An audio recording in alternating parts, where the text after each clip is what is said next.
Hey, we are back like we never left. I'm your host, Jake Healy. Our other host and super producer, Mike Theophil, is here. Guys. Our guest today is Abbey Albani, who we are very excited to have on. She's been a friend for a long time. She's a magician, an assistant to a magician, but she probably knows a bunch of cool tricks. The secret. She's a former sword swallower, right? Which is crazy, like full-sized swords straight down the throat, all the way down. And then I guess most relevantly though, a severe cervical 3, cervical 4 neck injury survivor. I had grown up dancing and being on stage and had always had a passion for performing in the arts.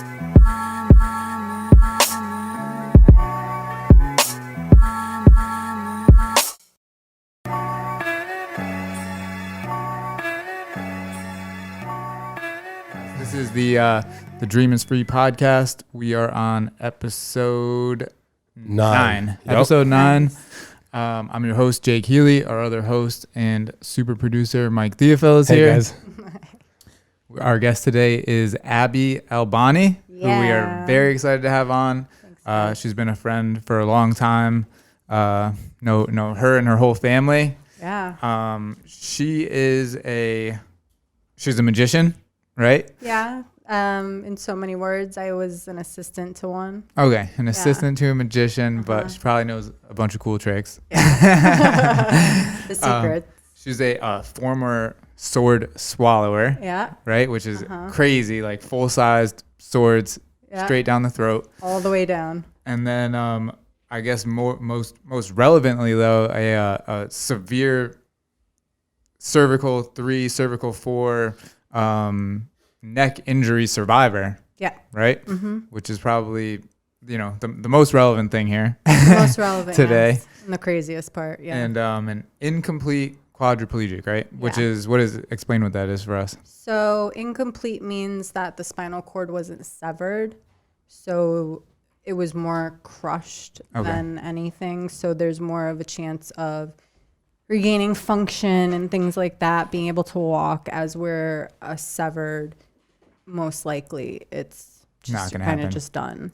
Got it. But there are the other ones that do get some function back. Yeah, the hope stories. Yeah, exactly. Yeah, but tell us a little bit, if you can, about your how you got into what you were doing first of all, right? Because it's not like a typical path that most people go down, right? It's like the sword swallowing and like you have to be kind of crazy to be like, all right, I'm gonna try to do this right now, you know. But tell us the whole story of how you got into it.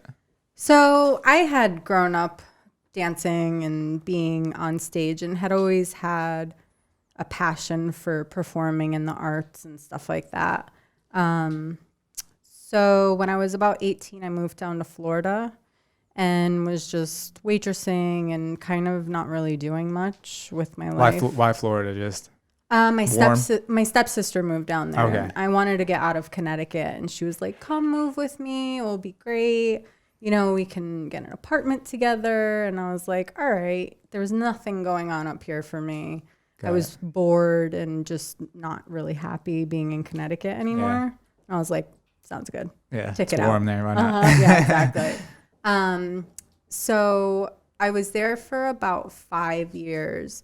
And then one night, a friend of mine asked me to go see a sideshow with her at this bar that we used to go to all the time. And I was like, all right, sounds cool. So we went and we were watching everybody perform. And I'm like, this shit is so cool. What's a sideshow? For anybody that doesn't know. So a sideshow was with the circus, the show on the side with all the burlesque and weird oddities and crazy things, the sword swallowers, the fire eaters that were happening at the circuses. Okay. Nowadays, it's not really like that anymore. And there's just troops that travel around together and perform old sideshow stunts. So that's like the main event now. Like you would just go to see a sideshow. Right, exactly. Or there might be concerts going on where they would have them performing before the concert starts or on the side somewhere. at like a festival or whatever. So I went to go see this show and fell in love with what I was watching. And I'm like, that's such a cool way of performing. It's so interesting. The people that were doing it were so different. And I just fell in love with everything that was happening on the stage. And after I got done watching them perform, we sat and hung out and everyone was talking. And I ended up talking to the guy who was running the show, and we, after they had left, kept talking and kind of started dating. And I was like, not only because I liked him, but because I loved what I was witnessing. And he brought me with him to go travel for a few days while they were performing and on tour. Cool. Yeah. So I was like, I met them in Virginia and we went all the way to New York. They had this bus that they were living out of that was converted. It was an old prison bus. It's like some gypsy type. Yeah, exactly. Yeah. So they converted it into a livable quarters where they had in the front of the bus, the seats were still there, but they had put in some tables and like a little futon bench. And then in the back were bunks. So I went and met with them and traveled for the few days. And I mean, that was just incredible. It was like this ability to do things that were so interesting and be creative, but also have this freedom of life that I guess I was lost at the time and just looking for something. Mm-hmm. And so it was everything that I fell in love with about it. And the fact that I would be able to be on stage, which I had missed because I grew up performing and stuff. Right. So after I had got back down to Florida, I told him that I wanted to just go on the road if possible and just leave and start traveling and learning everything. So he's like, all right, come. So when did you like jump in? Like when did you start performing? Like when was the first time you performed with them? So what had happened was I drove from Florida to Texas by myself straight. Right. It was like I just packed my car up and just drove there. jumped on the road and just drove straight there. And I got to Texas, and for a month we were preparing to go on tour. Okay. So that's where I started learning everything. Got it. And what were you learning? Fire eating was one of the first things that I learned. Okay. And how do you just tell me how you start doing something like that? So first he taught me how to actually make the torches, which the ones that I were using was those rods that you can get at Home Depot. They're like just metal straight rods. And you actually use 100% cotton mop. Okay. And you just sew it up. Okay. With cotton thread. And then it's Coleman's camping fuel that you're using. Just douse it in there. So you just like soak it up. And at first you learn by just putting it in your mouth not lit.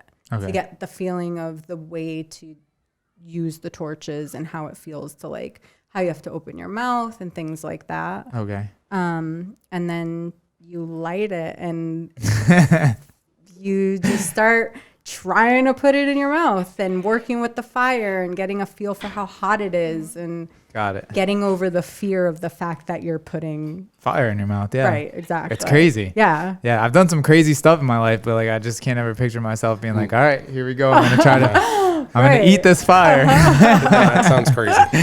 Yeah. It's a little, I mean, it's a little ridiculous when you think about it, but it was. Were you scared at all? Yeah. Right? Like, definitely. like, how do you get over that fear though? Just do it? Yeah. You just start doing it. And then and you're around people who are doing it, right? Right. Yeah. Got it. Okay. So I was around people who knew what they were doing. Watching me, making sure I was doing it correctly. I started very slow. You start like touching the flame because there's different ways to manipulate the fire. So you can do it with your body. You can like run some fuel on your arm and then actually light it and put a torch in your hand. And then you can light the torch from your arm. Like there's different ways to manipulate it on your body. I was watching David Blaine. Did you watch that? That documentary, like on Netflix. Maybe I might have seen that one. Well, he drinks kerosene. He's crazy. He's nuts. So like Yes. he like the whole. There's only like one other person that ever did it and like died from it, and Uh-huh. he was like obsessed with this guy. So he started like you have to chug like gallons and gallons and gallons of water so that the kerosene in your stomach actually just sits on top of it. And then you drink the kerosene. You gotta watch it. It's crazy.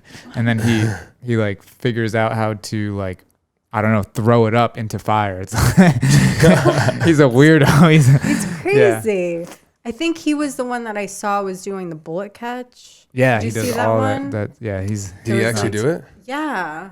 Catches a bullet? he just did that thing where he filled up a whole bunch of balloons and then just lifted, like himself up into the atmosphere, like very, very high, popped it, and then like, parachuted down. Like, yeah. It's crazy. Interesting. Yeah. He has no fear. Go ahead. You continue. Yeah. Yeah. You're our David Blaine. You're like our real life. You are. I'm not cool with that. Yeah. So it started with the fire. That was the first thing that I learned. And then the second thing was walking on machetes. Okay. Just getting crazier and crazier. Yeah.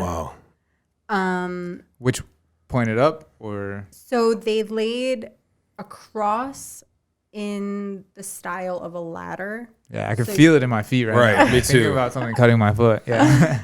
So you like walk it up the ladder, but they're machetes instead of. Holy moly. Yeah. All right.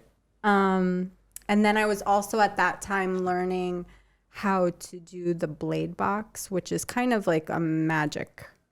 Right, like you get in, they Yeah. close it. That's like They put like all these different like swords through there. Yeah. Yeah. and then you can walk around and see how I'm wrapped around all the blades. Got it. That's Yeah. crazy.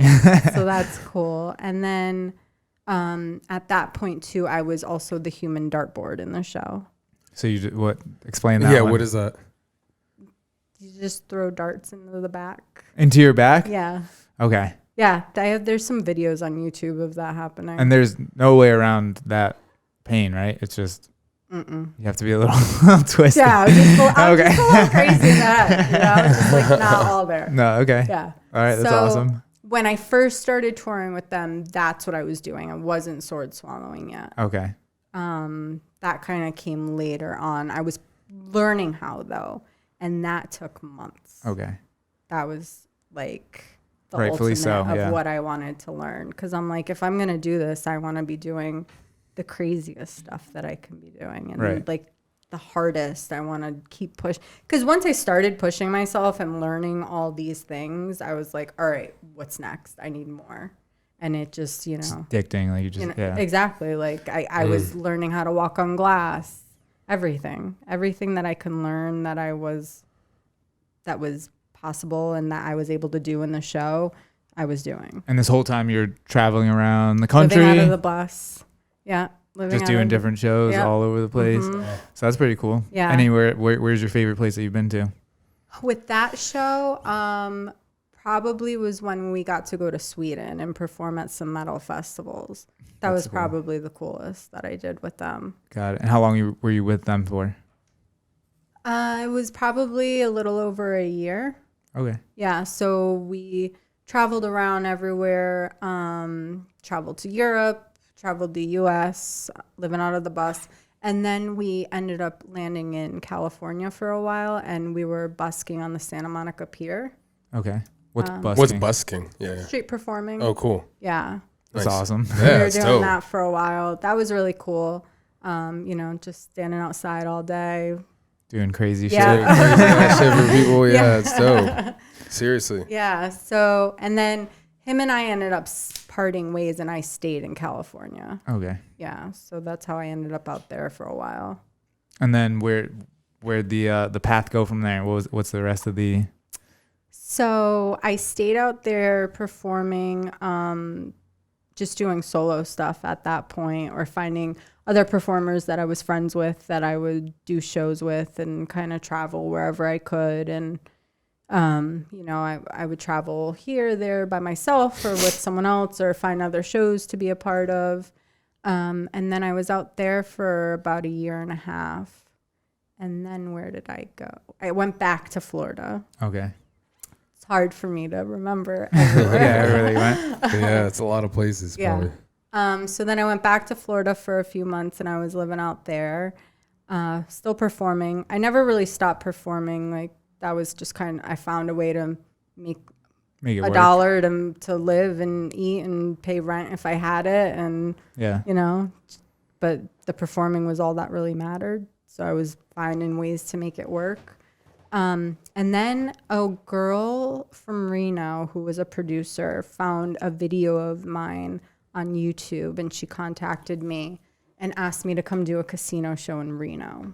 This is when I met your brother, Okay. Joe, because when I met him, he's like, yeah, my sister's living out in Reno, and she's a DJ, and she does all this. That started too. Yeah. Uh-huh. All right, so you get to Reno, and you're doing like a set casino show, like it's like a regular occurring thing. So it was for 6 months, and it was 4 nights a week, and we would do one show a night, and it was a whole variety show called The Biggest Little Sideshow. Okay. And I loved this show. Yeah. Sounds cool.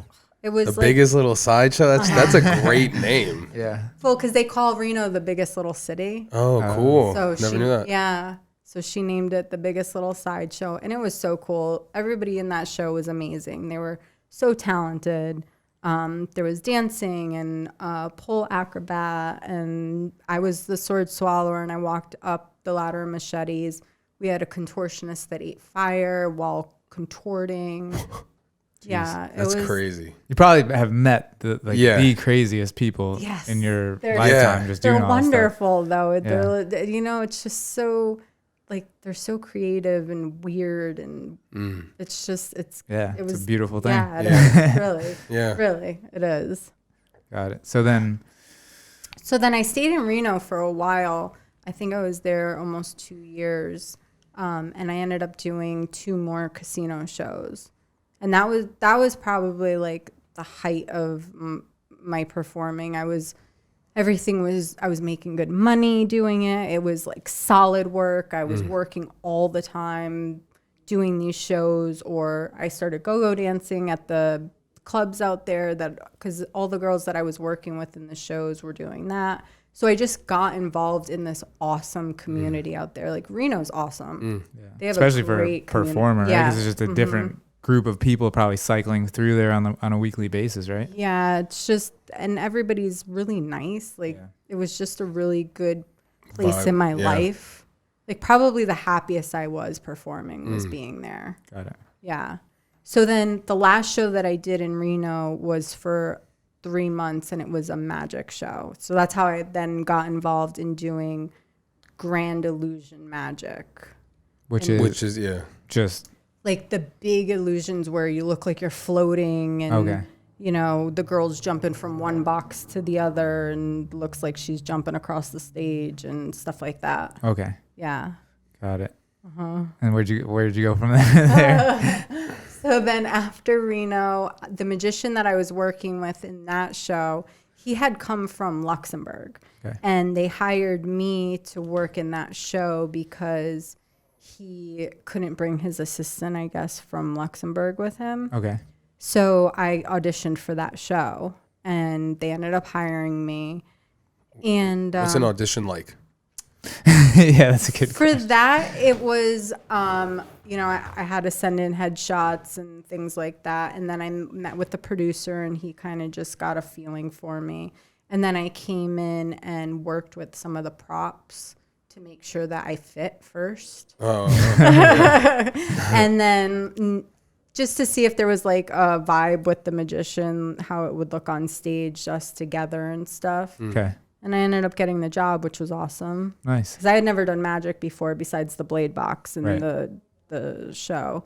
So this was like my first time really doing anything like that. So I was super excited to be doing something new. Crazy. And real quick, we just have to give a shout out to your poor mother, because between you and your brother, I know. her brother, for anybody who's listening, was like, he moved out to California, was living in an MMA gym, fighting MMA, boxing all the time, just like now he's a Bridgeport police officer, and my just poor like mother. Damn. And she's so like relaxed too.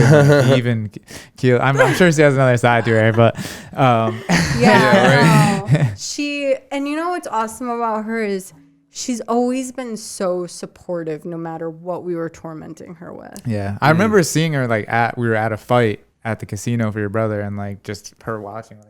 Yeah, like, but she's there. Yeah, you know, of course, she's there, and it's awesome because when I first started performing and I told her that I was running away with the circus, she was like, "What are you doing?" Like totally freaking out, and I'm like, "I don't care. I'm gonna do what I want, like whatever." Yeah. And then once she realized, I think that I was safe.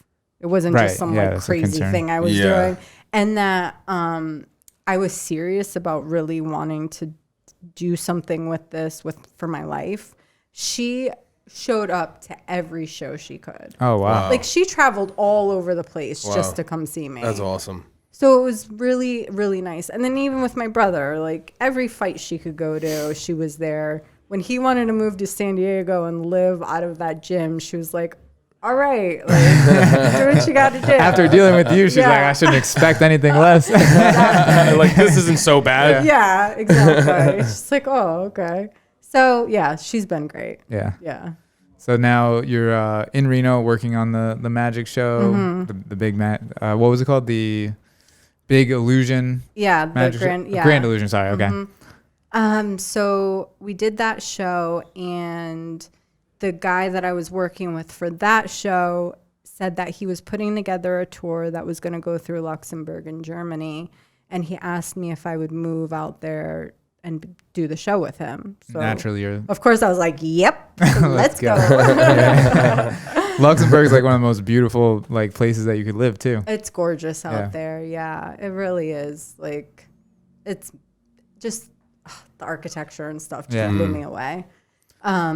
So I packed up my bags and got rid of my apartment, and I was like, all right, on to the next one. Like, let's do this. So I ended up in Luxembourg, and the tour actually got postponed. So I ended up staying like I was just supposed to go and do the tour and then come back for a few months, but it got postponed for a year. So we just took the extra time to really nail everything down and get the costuming right and do it a little better than if we were just going to do it like right when I got there. So we stayed and did that and spent the year working really hard. Like, I had never produced a show before. I had always just kind of jumped into who had the show. And yeah, they're like, you're going to do this. Yeah, here you go. exactly. And now you're putting everything together. And now, like, I'm helping do everything. Like, put the costuming together with the costume designer and the staging and how it's going to be and how it's going to go, like how each act is going to go and stuff like that. So it was a lot, but it was a big learning experience. And so we started rehearsing for everything, and then the night before opening night was when I got hurt. Oh, you didn't even get to do a show yet? Oh, nope. Wow. How messed up is that? And this is your first, like... Yeah. That was like the first tour that I really put together and like really did everything. It was a part of everything. Wow. I didn't even get to do one show. I was so pissed. I'm like, are you kidding me? What the fudge? Yes, exactly. Like, not one. Yeah. I'm like, what? Of course. Right. Well, so what was the accident? Like, what happened? So I was doing, it was the finale piece of the show called The Double Levitation. And there's actually a video on YouTube of that one too, because we were doing it in the other show that we were in Reno. And so it's basically, it looks like we're both floating in the air. So I would go up laying on like flat on my back, and he would come up in a standing position behind me. And I went up, everything felt normal, seemed normal. Are you suspended? Or is that too much to say? It's like part of the trick. I know, yeah. Okay. I can't tell too much about it. Did you tell have you told anyone? Any magic tricks that you know? No, I won't tell secrets. Larry's like, no? She won't even tell me. I know. I won't. That's so funny. That's awesome. The code is real. It is. You can't go. You know what it That's really awesome. is if I tell you one thing, like you start to realize how things get manipulated and how things work, and then it ruins It's not magic, yeah. No, Yeah. why take that away from people? Yeah. Right. All right. So we won't ask how it happened, Okay. but whatever was supposed to happen didn't happen correctly, No, right? and the rig that we were on fell forward. Okay. And that was it. I remember like feeling that something was happening, and then I kind of blacked out. How high up were you? Over 12 feet. Okay. And then I came to on the stage, and I couldn't see anything, but like I was in excruciating pain and I couldn't breathe. So I was just like gasping for air. Like a bad dream, like when you're stuck in it. Because I guess what happened was when my neck broke, my diaphragm instantly stopped working. Jeez. So it wasn't functioning, so I couldn't breathe. And then all I remember was the choreographer for that show, she started giving me mouth to mouth, and then I kind of blacked out. I remember being taken away in the ambulance a little bit, and then I remember in the hospital them asking if they could cut my dress off. And then after that, I don't remember anything till I woke up in ICU days later. Was it did they do a surgery or anything, or was it just So they did one surgery in Luxembourg. while you were? They had put me in a coma. Okay. I was completely out. They had to, I forget what it's called, but it's where they just release the pressure in the spine. Okay. So the swelling can happen, and it doesn't like crush any more of the nerves and stuff. And then they had to airlift me to Germany because the hospital that I was in Luxembourg couldn't handle how severe the injury was. Like they didn't have the equipment, and because Luxembourg's so small, Right. you know, so I think they send people when they get into like severe accidents like that elsewhere anyways. Because there was another kid that was from Luxembourg in the hospital while I was there who had broken his neck. Really? Yeah. Jeez, that's like that's crazy. Yeah, it's crazy. Yeah, we ended up like hanging out a few times. His family was there. Like, Are you connected with him still at all? On Facebook a little bit, but not very much. Yeah. I haven't spoken to him in a while, but yeah, he was a little younger than me, but you know, when you're in the hospital and Bond, yeah. yeah, you know, everybody's kind of going through the same thing. So you're like, God, this sucks. Yeah. Hey, what's up? So you basically just woke up in the hospital one day, and it was just. So I woke up in Germany, and I was still really messed up though. Like the drugs that they had me on had me hallucinating so bad. It was crazy. It was so crazy. Like I remember it like yesterday, the stuff that I was hallucinating. Wow. And like people were flying out of my mouth, and Oh, jeez. yeah, it was crazy. Some like, powerful what? shit. Yeah, I'm like, what do you? The Germans got. Yeah. All right. They got the good stuff. Yeah. We got to tell Aaron Graham, check out the German produced shit. Yeah, they got some crazy stuff over there. So I was like in and out. And my mom and my stepdad had flown as soon as it happened there to just be there. Yeah. Yeah. And yeah, so that was crazy. And you just what happened from there? Like after you waking up, like I remember here, like I know the story from like the outside. Right. You know what I mean? Because I talked to your brother the whole time it was going on. Like I remember when he went to Germany. I remember like, you know, talking to him and like when he came back and everything. But it's, you know, from what he told me, he was like, you know, like my sister broke her neck. She can't move. I couldn't move anything. For the first 3 months, I was completely paralyzed from the neck down. Yeah. And on a ventilator for 5. How many months? 3. Like moving nothing. I know. I know. It was so crazy. What is that like? Like, it's did so they say to you, hey, you know, hey, you will be able to move again, or was it like? No, it was. We don't know. It was, well, so in Germany, they kind of said that this was going to be it. Like I mean, not in walking. Luxembourg, they said that this was like, No more don't walking. expect, don't expect much more than what's happening right now. And then we got to Germany, and they kind of never really said either way. It was just kind of like, let's do therapy and see where it goes. Right. Yeah. So it was crazy. Just being. What's the therapy for that? You know? So I was doing everything. I was doing physical, occupational. They had somebody trying to teach me how to breathe again, because that was like a whole thing. I think that was the worst part, was being on that ventilator. Yeah, I can imagine. Like just not being able to move, sitting there. And then were you able to talk? I could talk. Well, so in the beginning, they had my throat blocked off with like this little balloon. Yeah. Just I guess because they had put the trach and everything kind of needed to heal easier, and I think my throat was also not working all that well at that point either. So I couldn't swallow because there was a chance that I could like aspirate into my lungs and stuff. Jeez. So you're ever laying there just thinking to yourself like, what the fuck? Well, it's crazy because in the beginning when I was in ICU, I didn't know that I was paralyzed. I remember one day they had put the radio on, and this was like when I was still hallucinating and stuff, but I thought I was moving my feet. But you were just like imagining it? Yeah, I think my body was still like in such shock that you kind of have ghost pains and stuff at that point, right? Like I think people talk about that. Yeah, like if you lose a limb, like you feel like it's still there. I think that that's what was happening with my body, was it hadn't fully realized that it wasn't connected.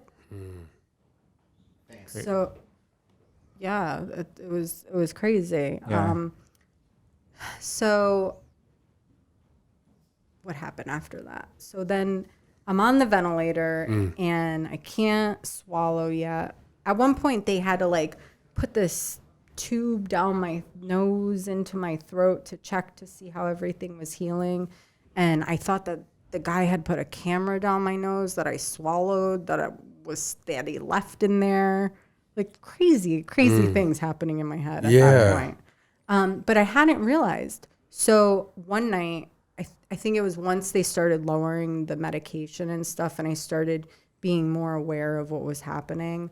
I remember laying there at night, and they had all these blankets on me and all these pillows because I had a pressure sore. So they had to keep like adjusting me to right, from just laying in one spot. They have to keep moving you. Yeah. Got it.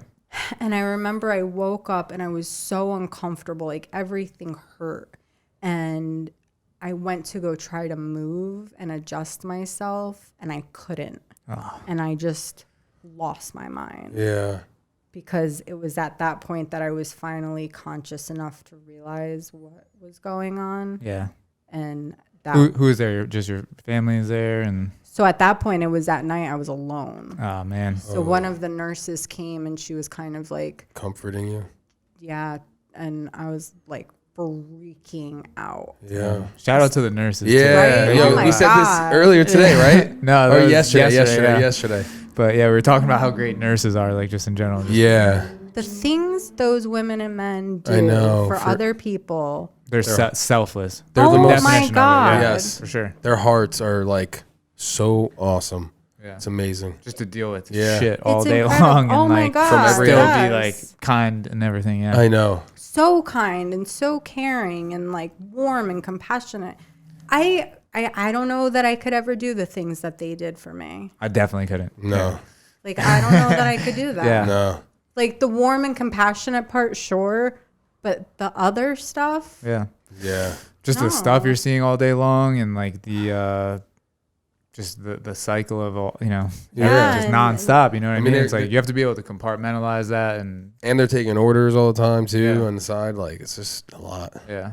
Do everything. Yeah. I mean, and then you're like dealing with people in pain, and that's just like a whole other thing. I mean, before they had gotten my medication right, I had a lot of nerve pain. So it literally felt like I was sitting in a pot of boiling oil. Like everything was on fire. And I remember one night, I was just in such agony. I was like screaming at the top of my lungs. Like never did I think I would be like that. But I was like hysterical. And I had these 2 nurses that just stood there and they're like, we don't know what to do. Like, we're so sorry. I just felt so bad for them, even in that moment. Cause I'm like I'm acting like a lunatic because I just don't even, I'm not even like. Yeah. You don't know what to do. Right, They don't know what to do. Right. Yeah. And we're just kind of staring at each other like, what do we do? But they're there, you know, and they're like by your side and trying to work you through it. And it's incredible. Yeah. What they do. So after you realized can't move anything and. Yeah. So it got rough and my mom was there by my side and she stayed for 3 months in Germany and that woman she was just like right there the whole time. She would sit in that hospital for 13 hours a day from the time I woke up until she couldn't sit there anymore because they had to kick her out. Wow. She was just there. And she'd like, so in the beginning I couldn't swallow and stuff. I couldn't eat. So they had the feeding tube in my nose. And I went through these stages where first it was intensive care and then there was this thing called intermediate care where they start like moving you around a little bit more and you don't have like all the tubes in you and all of that kind of stuff. It's more like, I don't know, it's like this middle ground of you're not so bad, but you're not good enough yet to go to the rehab part of the facility. You know you're going to live at this point. Right, and, Yeah. So I was there, and I don't know how long I was each place. Like time just kind of like blended in together. And then, so I think I was there maybe a week, maybe a little longer. And so there was where I started to be able to eat like processed foods, like baby food type of thing. So my mom started making me like shakes of whatever she could just to start getting some nutrients in. How was that? Was it like nice to be able to eat yes, something? like just having, because I couldn't put anything in my mouth because I couldn't swallow. So no water, not like I was so thirsty and just wanted some flavor in my mouth. Yeah. Something, you know? Crazy. Yeah. Yeah. And it's crazy how you went from being a sword swallower to like having to eat to not be able to even eat nothing. anything. Yeah. It was it's so crazy. Like, I feel like it wasn't even real, you know? Like I look back and I'm like, did I really go through all that? And how? Yeah. Like, I don't even know. No other choice. I mean, at that point, you know, people say like, I don't know if I could do that if that was me, but like you do when you have no choice. Right. Like what's your other option? Well, I mean, I guess there is the option to just accept like not doing anything, right? And just be like stuck in a hospital bed all day long, right? Like you have to have some sort of will to maybe at a certain, maybe not yet, but at a certain point where it's like, I mean, I guess like you could just be complacent and accept it and just sit there and not put the extra effort in. Yeah. Right. So after the, you're able to eat some processed foods and like they're moving you around a little bit. Like, bring it on. Yeah. So now at that point, I'm still doing most of my physical therapy in my bed. Okay. So the therapist would come to me and she'd move my legs around, a lot of passive movement just to keep the muscles and joints and everything kind of like moving a little bit. But I had lost over 20 pounds. So I had lost all my muscles were gone. And I was down to like 80 pounds. I was so tiny. It was crazy. Damn. Just like skin and bones. So after intermediate care, I went to the rehab facility that was in the hospital, but it was kind of separate. And you're still paralyzed neck down at this point? Or? Yeah, because it was 3 months before I really started moving anything. Okay. So I went there and I'm still on the ventilator and they're still kind of just moving me while I'm in the bed and working on breathing because I think my diaphragm was working a little bit by that point. So they didn't know if I would ever be able to be completely off the ventilator, but there was a lot of hope that I would at least not have to be on it 24 hours a day. Got it. Because that was awful. I mean, they used to have to like stick this tube down my throat to like into the trach to clean out my lungs because I wasn't moving, so fluid was building up. Oh man. It was so bad. Yeah, that's crazy. It's like, Right. you know, just thinking about it, I'm like, so bad. So then I remember one night this doctor from ICU came in to visit to see how I was doing. And he was like moving some things around and like telling me to like focus on this and try to move that. And after he left that night, the next day, we were laying in bed and my toe wiggled. Oh, nice. And that was like... Did you feel it? Yeah, and I watched it and I was like, what? That's my toe! Motherfucker! Let's go! I'm like, holy Hell shit. Yeah. Oh my God. Was that Damn, like I would have started crying if I were you. I'd be like... hysterical. Yeah, right? Hell yeah. Like, oh my God. Like, I there's totally hope, would. you Hell know? yeah. Well, so what did it feel like? Was it just like Jesus. that hope reinstated? Yeah, it was Yeah. like, oh my All right. God, something's moving. Like, this might happen. Like, I Yeah. was so excited. I'm like, Ready to do rehab right yeah, now. I'm Like, let's go. Yeah, 8 hours Wonder a day, Woman like, status. whatever. Yeah. It was so crazy. That's it was awesome. like such a, and I have that on video somewhere, like the toe move. I'm like, oh my Wow. God. It was just, Yeah. it was crazy. It's funny, like what you become grateful for when you're like Right. Right. put into those situations. Yeah. Like, who ever thought that I would be so grateful just to be able to take a breath by myself Right. and Yeah. not have a machine do it for me. 'Cause Yeah. I never, you don't think. You take your breathing for granted. It's Oh. literally something you don't think about Yes. ever. Ever. You're just like, wow, like my heart just keeps beating and I'm just sitting here Yeah. breathing. I don't even have to think about doing it. Yeah. It's like, Right. yeah. Like, you don't think about Everyone it. would be dead if we had to think about it. Especially with cell phones and everything. It would be a wrap. Yeah. Everyone would be like, forget, yeah. Like, Yeah. what am I supposed to do? Oh, Yeah. yeah, breathe. yeah, Yeah. exactly. At what point were you like, did that, like, what was the process from the time that you moved your toe to? So I think at that point I was leaving. They were putting me, like, they were starting to transfer me into the wheelchair. I was starting to do like work on just sitting up. I remember the first time they sat me up after not sitting up for 3 months. And my spine felt like it was just like collapsing on itself. And I was like, put me back. Like, had a couple freak out moments. Yeah. Where I feel really bad now for the things that came out of my mouth. But I was like, Probably expected from them though, yeah. God, oh my God. There was one day I remember these two nurses were transferring me in to my wheelchair and they like whacked my head with their arm on accident, you Right. know, because the way that they had to do it Yeah. was with two nurses, one under my arms, one grabbing my legs and kind of just like throwing me into the chair. And she like whacked and it hurt my neck. And I was like telling her before she grabbed me though, I'm like, wait 1 second, wait, don't do it. Cause I was nervous. I was like freaking out. I hated when people touched me Yeah. and moved me. It totally made me nervous. I didn't trust, like, you're putting all of your trust into these people to like do yeah. everything for you.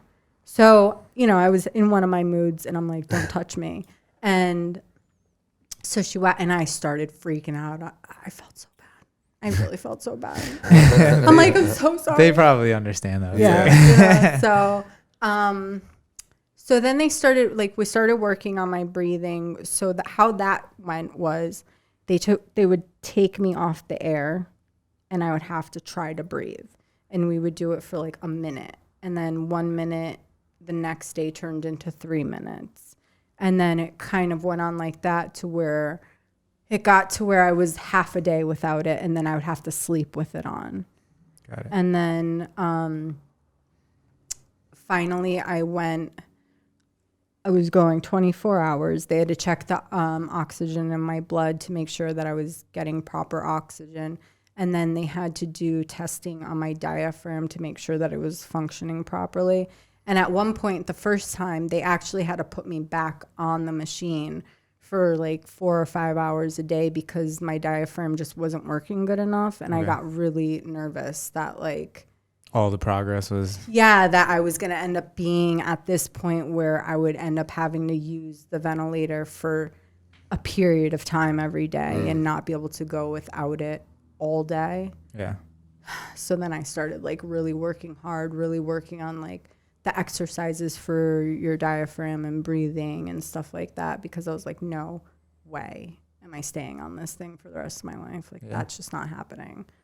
And I mean, I know that some of it's out of my control, but you were willing to do whatever you had to do to make sure that whatever was in control was done. Yeah. So I, just worked. There's really nothing. I was just working hard every day. I mean, I would do therapy like 4 or 5 hours a day, and then in the beginning, a lot of it, when I was like laying in the bed, I did a lot of visualization of like thinking about moving my arms, and even if they weren't, like I would visualize that actually happening. Yeah. And, like we used to do this thing. We would sit there and she'd be like, just envision like this white light passing through your body and like coming out of like your hands and your feet, and you're moving. And I mean, I think it works. Yeah. That's like some deep meditation. Exactly. Like you put it out into the world and envision it. Yeah. Yeah. It's real. I really do. I really feel that like the mind is powerful. Yeah. You don't know what is possible. Right. You know what I mean? So you're laying there like, why not? Well, it's not going to hurt. Nothing else to do. Right. Like it's not going to hurt me if I sit here and for 5 hours, I just think about my toes moving and my legs moving and walking. And, and if I gained 1% from doing that, it's a victory. I took it. Yeah. Did your diaphragm come back before being able to move like your extremities, or was it like kind of all going on at the same time? Yeah, all kind of happening at the same time. By the time I was off the ventilator was when I really started to get into the physical therapy like super hard, because while I was still on it, I couldn't really move my neck because I would start coughing from the tube being there, and just having like that whole package of wires and stuff. Yeah. So once that was out, that's when I really went like hard. I was able to do horse therapy. So I was riding a horse a couple times a week. That's cool. Yeah. Nice. So they would like take us in the bus and we would go to where the horses were, and we would get to ride on the horse a couple times. And it helps with like gait and walking, because it gives your body the core feeling strength of, right. And like, yeah. And it feels like what it feels like to walk, but the horse is doing the movement for you and it's working your whole body. I would have never even thought about that. Right. Yeah. That's interesting. Crazy. Yeah, that's cool. And it's cool to be around, to be able to be around the animals. Yeah. Nature. Yeah, That's healing in itself. It's healing. Exactly. Yeah. Yep. 100%. So I did that, and then I was doing occupational therapy. So that was pretty cool because we did a lot of art stuff. We would paint and things like that. Art therapy. Yeah. Yep. And then I was also doing this thing called the Hall, and it's like a robot exoskeleton. But this one, like they make a lot of them and they're passive. So you don't really do any of the work. It's just the robot walking for you. Okay. But with this one, it comes from Japan, and they attach wires and electrodes to your muscles, and you get put in a harness on a treadmill, and you do the majority of the work, and then the robot picks up what you can't finish. Damn. And you just like walk on the treadmill for 15 minutes. Technology is Hell crazy. yeah. Of course it's from Japan. How did that They feel? know Like, they're fucking ahead of the game. did it feel good to be able to Yeah. That's do the so walking cool. motion and everything? Yeah, because we would do it, between the getting set up and everything, it was about an hour worth of therapy, but I would end up walking on a treadmill for a half hour. And it felt great to just be up and moving and doing. Yeah, instead of stuck in a bed where Right, like, yeah. So I think that honestly, like, really gave me a lot of the strength and ability to walk because of all that work of doing from that machine. Like, to have that ability to use that, it's so sad that not everyone who suffers an injury like this has the access to things like that, because it really does help. Yeah. Yeah. Yeah. No, for real. What was the timeline from, the accident happening to taking that first step, like on your own again? I remember watching, there's a video that I saw. And I was like, yes. I was so happy. I think I was walking and taking like a step by myself around like 6-7 months. Nice. Like a solid good step alone, or like with a crutch or something like that. I would say about 6-7 months into being in the hospital. Got it. Yeah. And how far out of it are you now? Like from how many? I don't know the timeline. So October 15th will be 5 years. Wow. Yeah. You've come a long way. Yeah. Oh, yeah. Coming up on it, you know? So it's crazy. It feels like a lifetime ago, but it feels like yesterday because it's still with me. Right. I mean, yeah, it's like a trauma that you'll have with you forever. Yeah. It's And like physically, like I still suffer, you know, not being able to function fully normally, you know, anymore. Like it, you know, so there's a lot that still lingers, even though I'm so far out of it. yeah. What's life like today? How like what are you up to now? And I still do a lot of therapy. I tried to go back to acting school I was going to school in Brooklyn for a little bit, but the commute ended up being too much for my body. So I had to kind of just bow out of that. So that was kind of like a bummer because I was super excited to be getting creative again. right. So since then, I moved back to Connecticut and I started a candle business with my boyfriend. Nice. So we make Oh, cool. candles and stuff. We got to get one. Yeah, we get yeah, stuff so- from like everybody that we have on here. Like Uh-huh. we got the DEA hat, the Narcos hat from our Yeah. friend Aaron that was Okay. on We got here. Full Court Peace top Full left. Court Peace, which is a nonprofit our friend does. We're buying. We're getting a whole bunch of stuff from Yeah. everywhere. So we'll Cool. buy a candle and it'll take a put it spot in. in the Yeah. studio. What kind of scent do you guys like? Good sense. I don't know. I mean, yeah, Do you whatever. like fruity? Do you like more like... Surprise us. We like all Okay. scents, right? Yeah. I mean, we're easy. But no, we'd we're love chill. to buy one. Yeah, we'll Okay, buy one. Yeah, cool. we'll buy one. Help out. Yeah. Cool. Yeah, All for sure. That That'd be sounds awesome. good. Yeah. Did you find any like? So we had our friend Chris Barrett on here, who I think is going to enjoy listening to Yeah. this episode. For sure. He was a big runner. He was Okay. he was running 110, 120 miles a week, marathon. That You know, was insane. sub 3 hour marathon runner. His whole crazy. entire life revolved around running. This is all this guy did from high school through college through adulthood. He was a track and field coach, like just a runner. And then one day he's running and passes out and doesn't know what happens, wakes up, kind of same thing that you were describing, in and out, wakes up in the hospital, and they're like, your heart rate spiked up to 300 beats per minute. How did it not explode? That's crazy. I don't know. So they do all these tests to him and everything, and then they end up putting in like the defibrillator, like the thing that stays in your chest. Well, right? they tell him, they even say like, if we're going to put this in, if this happens again, you're going to die. Yeah. Right. Or if we do put it in, you're never going to run again. Or it'll be a very, very long time until you could run again, right? Yeah. Well, I don't think he could run again. He tried again. That's what I mean. Like Yeah. at the time though, they were like, you might not be able to. So they put it in, and then he's trying to build his heart rate back up because you have to do it slowly. Ends up happening again. So then he's like, wow, I can't ever run again. And Yeah. like his struggle with it was like, that was his identity. that was his identity. You know what I mean? Right. Like he said on the podcast, like I wasn't, Chris Barrett. I was the runner named Chris Barrett. You know, Right. so Yeah. he associated himself with that, his identity and Yeah. everything.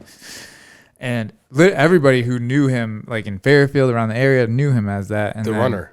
Right. See him Yeah. everywhere. I'd see him at the gym running fast. And then I'd go to my house and then go downtown and then I'd see him running again. So it's like he was probably running the whole time, running. I'm like, whoa. Yeah, he just loved running. He's a beast. It's inspiring. I'd be like, damn, Yeah. I'm so out of shape. Like for him, he was saying like, he had to, once it was like, all right, well, you can never run again. Like he on the spiritual side of things, he was like, all right, well, this is God telling me like, Yeah. I need to figure something else out, Right, and shift. like shift it. And, how do I get through it? And same thing, like he just never accepted just giving up, Yeah. So just, he said like, it's time to stop and smell the flowers instead of running by them pretty Yeah. much, Yeah. No, Yeah. I And totally then- feel that. But most recently, in March, he was on our podcast. He was on our podcast a few days Yeah. ago. But in March, he just told us he Yep. had a stroke out of nowhere. How Like old there is was he? blood. He's 32, Oh my right? God. 32 Yeah. or 30, yeah.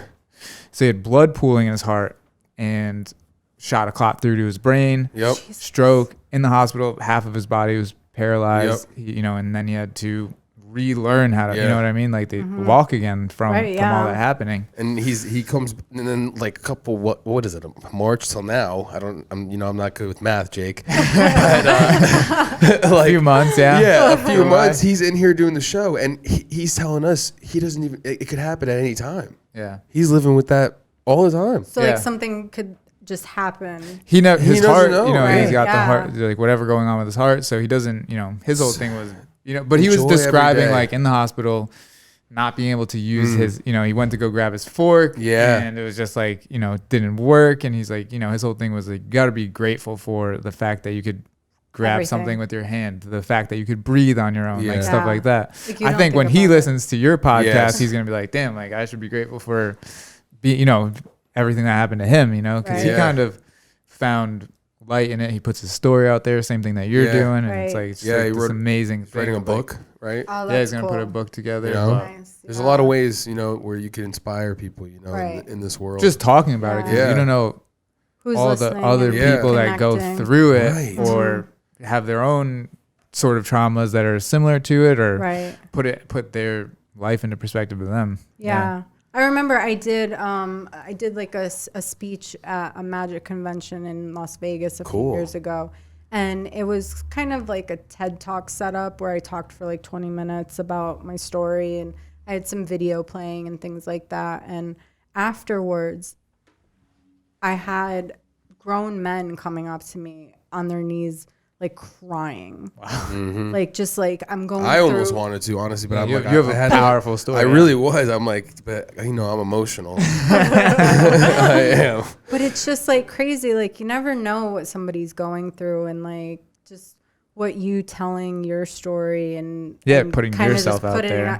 Putting it out there and being vulnerable, what it's doing for somebody else, So I always said that if me telling my story could help one person realize that, like, you don't have to give up, and like, and you can keep going, and whatever they gain from it, and doing something, it's helping. Even for me to hear, I'm like, damn, like I got to be grateful for everything. Being able to breathe, like not just wake up and take all this stuff for granted. Don't even, don't take for granted even just waking up. Yeah. And I even get down and like start, getting down on myself and forget about all of that part of it, But it's natural. It's human nature, right? Exactly. But, at the end of the day, I'm just like, I could just not be here. Yeah. I could not be here witnessing the things that my family is achieving or going through, or friends, or, just, we had my grandparents over the other day and just sitting and talking to them. Yeah. I could just not be here doing this anymore. And it's like, cause I could totally identify with what he was saying, like how he was the runner and that was his identity. I was Viola Lalamia, the sword swallower and performer. Yeah. Like, I don't know who I am without her. Yeah. Right? You're good. Everyone does it, literally.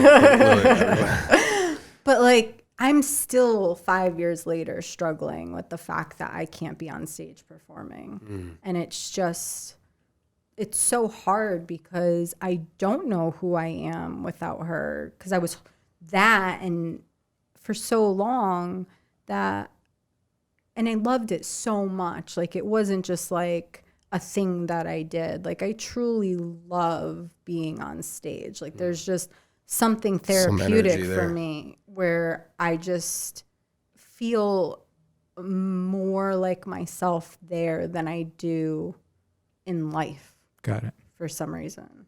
So I feel like somebody died, even though I'm still here. Right. Sometimes, like some days I'm just like, what do I do with my time now? And I still do therapy, and I'm still just trying to focus on my body. Like right now I'm trying to get off one of my medications. It's the nerve pain medication, and it's been a nightmare trying to get off of it. But if I don't need it, it makes me tired every day and I feel gross. So I'm like, if I don't need this anymore, like I want it out of my life. Of course. So, I'm still just trying to focus on like that kind of stuff where it takes a lot of time and energy just doing that. So I know that I'm still working on something, but like, I miss being on that stage and having a purpose, I guess. Like, I feel You like should read The Alchemist. I have that book, but I haven't read it yet. Bada bing, bada boom. Guys, you have no idea that book. That's is like our. We need to get that book. Oh, actually, I'll put bring up it in. there, yeah. I'll bring it. Yeah, dude. It's because it's like every episode is, I think, has been brought up, right? I'd say Pretty much almost like, every episode. The spiritual episodes. Something, yeah, like Yeah. something comes up Yeah. about the book. Like You want to talk something in about purpose? Like everybody, you know. I was thinking while you're talking here, I'm just here listening to you talk, and I'm thinking to myself, yeah, like maybe you love that stage, being on that stage. That's what you know. But I'm thinking there's a different stage for you. You know what I mean? You don't know it. I don't know it, but I think it's out there and it's for you to find. Right? Yeah. For real. Yeah. I feel at some point I have to accept the fact that like I'm not going to be jumping in and out of boxes anymore. Right. And Or maybe it's a around. different type of. Yeah, Right. I'm saying there's something different out there. I'm telling you. Yeah. I feel it. I feel it. There's I'm not going to give up and just sit around and be like, this is my life now. Right. Like, I'm just going to sit here and do nothing. I need to be creative. Like, If you were gonna do that, you might as well have just stayed in the hospital Right. bed on Stay in the that bed. bed, And yep. said, you know what? Right. Fuck it. This is exactly. it. Yeah. Like, Yeah. have somebody wipe my butt for the rest of my life. Yeah. Fuck it. Yeah. Yep, Whatever. literally. I didn't go That's what I'm through saying. all of that. Nope. To Exactly. just be like, Yeah. now this is it. But it's tough, that acceptance. I Yeah. think acceptance is like the hardest thing that we can go through is having to like, Even the guy that we just had on here Yeah, earlier yeah, today, Johnny Bird, like he was talking about his struggles with just identity and getting where he wants to be. And like he was just saying like sometimes when you're going through it, it's hard to see it from the outside perspective, but you just Right. need to keep going through Right. it and get out to the other side, even if you don't know what the other side Right. is yet, you know? Yeah. I totally agree with Yeah. that. Yeah. I mean, some people don't find what they love until they're in their 50s. Like, Seriously. I don't think that there's this like cut like line of like, if you don't have it figured out by 35, you're a loser.